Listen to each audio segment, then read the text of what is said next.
Speaking of firearms, nobody chronicles their value and their constitutional underpinning better than on the subject of guns and crime. Our friends John Lott joining us on the program, as he often does here in America First Land. John, welcome. How you doing, sir? Great. It's great to talk to you again, Mark. Thanks for having me on.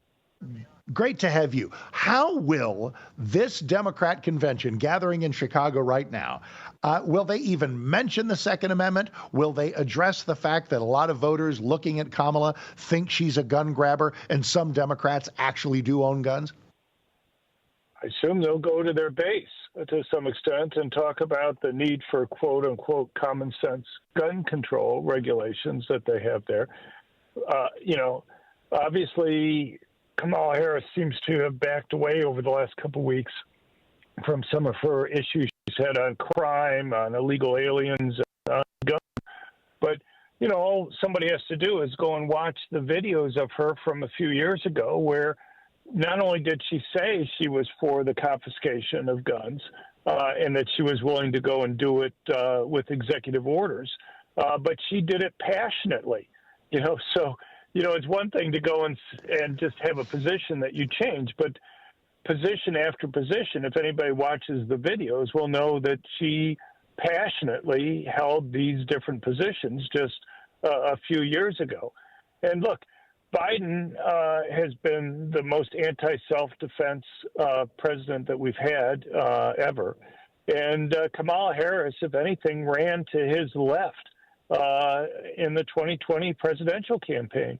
While he was for an assault weapons ban, she was for confiscating existing guns that were there and for using an executive order.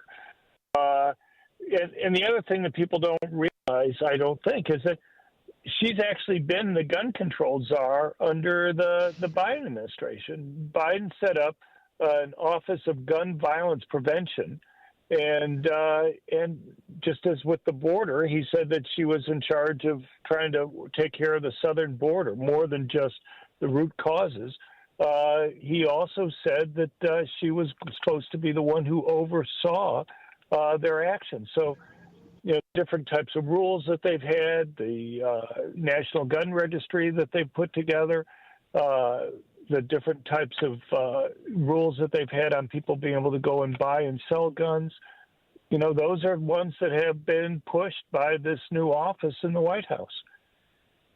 Let's spend a moment on one of her favorite things, and there's some mythology about this: gun buyback programs. Where all we're going to do, we're going to get those nasty guns off the street. Where it's all going to be voluntary. People who want to give us their guns, they can bring us those guns, and we'll give them money. What's not to love? Tell me the problem.